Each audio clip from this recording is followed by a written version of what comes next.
ఆడుదాం ఆంధ్ర అనే పేరుతో ఆంధ్రాతోనే ఆడుకున్నారు అధ్యక్ష. వాళ్ళు ఆడుకున్నారు అధ్యక్ష, మేము కాపాడుతున్నాం అధ్యక్ష.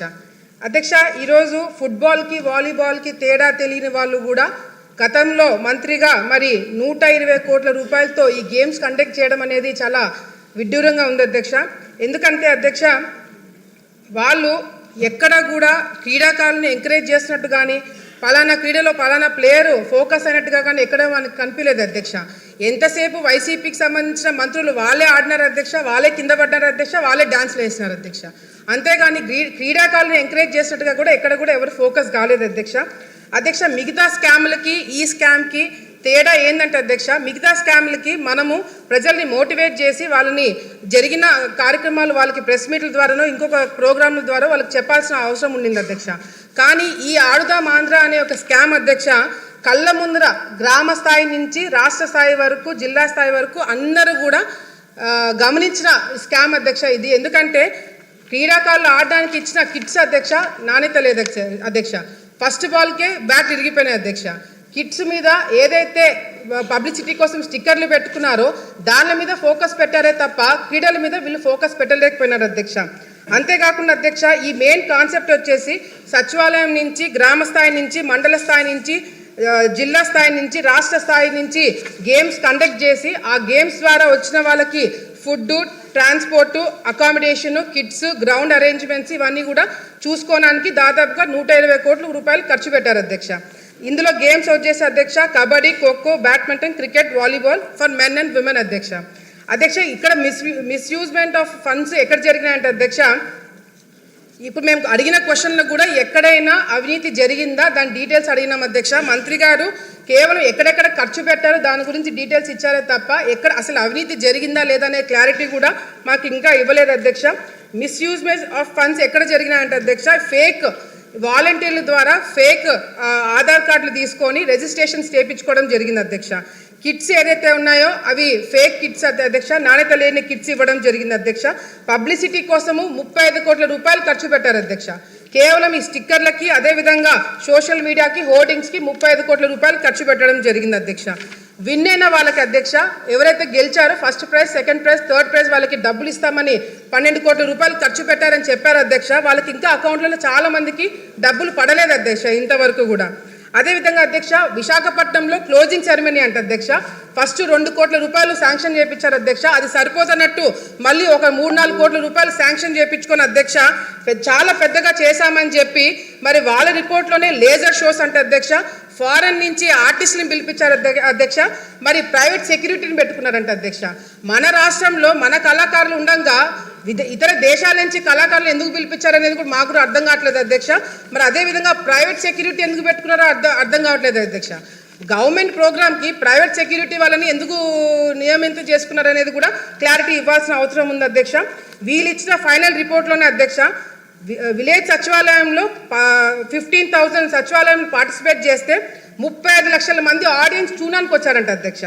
మండల స్థాయిలో 753 మండలాలు పార్టిసిపేట్ చేస్తే దాదాపుగా 4 లక్షల మంది చూడడానికి వచ్చారు అధ్యక్ష. డిస్ట్రిక్ట్ లెవెల్లో జరిగిన దానికి 90,000 మంది ఆడియన్స్ వచ్చారంట అధ్యక్ష.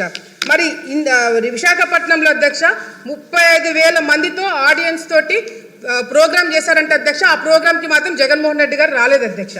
క్లోజింగ్ సెరమనీకి కూడా రాలేదంట, ఆయనకి టైం కూడా లేదు అధ్యక్ష. అంతేకాకుండా అధ్యక్ష, నేను శాప్ చైర్మన్ గారు మరి రవి నాయుడు గారితో మాట్లాడారు అధ్యక్ష. నేను ఆయనతోటి మాట్లాడినప్పుడు కూడా ఆయన ఒకటే ప్రశ్న అడిగినారు అధ్యక్ష, విశాఖపట్నంలో కండక్ట్ చేసిన గేమ్స్ ఏవైతే ఉన్నాయో దానికి పార్టిసిపేట్ చేసిన వాళ్ళు ఎంతమంది, విన్నర్స్ ఎంతమంది, వాళ్ళ ఆధార్ కార్డులు ఏంటి, వాళ్ళ డీటెయిల్స్ ఏంటి, వాళ్ళ అకౌంట్లో డబ్బులు పడ్డా లేదా అని చెప్పి అడిగితే అధ్యక్ష ఆయన చైర్మన్గా ఎక్కక ముందే రికార్డ్స్ అన్ని డిలీట్ అయినాయని చెప్పి చెప్పడం జరుగుతుంది అధ్యక్ష. ఇది చాలా చాలా దారుణం అధ్యక్ష. దీని మీద కంపల్సరీ ఎంక్వైరీ పెట్టించాలి అధ్యక్ష. ఆల్ ఇండియా స్టూడెంట్ ఫెడరేషన్ వాళ్ళు మంది క్రీడాకారుల స్ఫూర్తిని వారి భవిష్యత్తుని అపహాస్యం చేసిన కార్యక్రమం అధ్యక్ష ఇది. అలాగే ఎన్నికల ముందు యువతని ప్రలోభ పెట్టడానికి తీసుకొచ్చిన ఈ కార్యక్రమం అంతే తప్పితే దీని వలన యువతకి కానీ కనీసం ఎవరి గురించి అయితే పెట్టారో ఆ క్రీడాకారులకి 1% కూడా న్యాయం చేయలేని కార్యక్రమం అధ్యక్ష. తప్పుడు రిజిస్ట్రేషన్తో విజేతల్ని ప్రకటించి కనీసం లెక్కలు కూడా చూపించలేని కార్యక్రమం ఈ ఆడుదాం ఆంధ్ర అధ్యక్ష. జరిగిన అరకొర కార్యక్రమాలకి వారు చూపించిన లెక్కలకి అక్కడ జరిగిన కార్యక్రమాలకి అసలు ఏమాత్రం పొంతన లేని కార్యక్రమం అధ్యక్ష. నాణ్యత లేని కిట్లు, క్రీడా పరికరాలు, రవాణా ఛార్జీలు, భోజన వసతి పేరుతో కోట్లకి పైగా కమిషన్లు దోచుకున్నారు అధ్యక్ష. ఢిల్లీకి, ఉత్తరప్రదేశ్కి, ఎక్కడో కర్ణాటకకు చెందిన 6 కమిషన్లకి ఇచ్చి 6 సంస్థలకు ఇచ్చి ఎక్కడి నుంచి తీసుకొచ్చారో కూడా కనీసం లెక్కలు చూపలేకపోయారు అధ్యక్ష. ఇక ముగింపు కార్యక్రమం పేరుతో అసలైన క్రీడాకారుల్ని అక్కడ ఉన్న టిడ్కో హౌసుల్లో వాళ్ళకి వసతులు కల్పించి వచ్చిన విఐపీల పేరుతో కొన్ని కోట్లు దోచుకున్నారు అధ్యక్ష. ఆఖరికి సచివాలయ స్థాయిలో జరిగిన క్రీడలకి 5 కోట్లు అని చెప్పి ఖర్చు చూపించి అక్కడ క్రీడాకారులు తక్కువ, వారి వైసీపీ కార్యకర్తలతో అది మమ అని ముగింపు చేశారు అధ్యక్ష. అయితే సిఐడి విచారణ అన్నది ఒక్కరోజు జరిగింది అధ్యక్ష. ఈరోజు మనం వాళ్ళ మీద చేస్తున్న ఈ అవినీతి ఆరోపణలకి మనం ఖచ్చితంగా ప్రజలకి రుజువులు చూపించాల్సిన అవసరం ఉంది అధ్యక్ష. దయచేసి మీ ద్వారా మంత్రి గారు కోరుతున్నది, వీటి మీద జరిగినవి నిజ నిజాలతో సహా బయటకు తీసుకొచ్చి అప్పటి అధికార పక్షం చేసిన ఈ కార్యక్రమాల తాలూకా అవినీతిని ప్రజల ముందు పెట్టాల్సిన బాధ్యత మన దగ్గర ఉంది అధ్యక్ష. ఏప్రిల్ 4, 2022 సంవత్సరంలో జిల్లా కేంద్రంగా డిక్లేర్ చేయడం జరిగింది అధ్యక్ష. వైసీపీ ప్రభుత్వం కేవలం నామమాత్రానికి మాత్రమే ఇది జిల్లాగా ప్రకటించారు అధ్యక్ష. కనీస మౌలిక సదుపాయాలు అక్కడ క్రియేట్ చేయలేదు అధ్యక్ష. కేవలం ₹1 కూడా ఈ కొత్త జిల్లాకి కేటాయించలేదు అధ్యక్ష. ఇప్పుడున్న ప్రతి ఒక్క గవర్నమెంట్ బిల్డింగ్ కూడా సత్యసాయి బాబా గారి ట్రస్ట్ బిల్డింగ్స్లోనే నడుపుతున్నారు అధ్యక్ష. ఇక్కడ కలెక్టరేట్ కానివ్వండి, జ్యుడిషియరీ బిల్డింగ్స్ కానివ్వండి, లేదంటే డిస్ట్రిక్ట్ పోలీస్ డిపార్ట్మెంట్స్ కానివ్వండి, లేదా 52 ఇంపార్టెంట్ గవర్నమెంట్ డిపార్ట్మెంట్స్కి ఏ రకమైన ఒక గవర్నమెంట్ ఆఫీస్ కూడా లేదు అధ్యక్ష. వీటికి స్థలం సేకరించి బిల్డింగ్లు కట్టించాల్సిందిగా మీ ద్వారా మంత్రి వారిని కోరుతున్నాను అధ్యక్ష.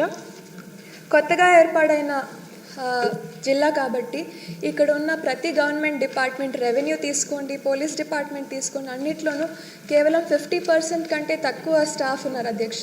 దీంతో వీళ్ళ స్టాఫ్ మీద చాలా ఒత్తిడి ఉంది. అలాగే ప్రజలు కూడా బాగా ఇబ్బంది పడుతున్నారు అధ్యక్ష. ఇక్కడ ఈ స్టాఫ్ని భర్తీ చేసే ఆలోచన ఏమైనా ప్రభుత్వం చేస్తుందా అనేది ఒక ప్రశ్న అధ్యక్ష.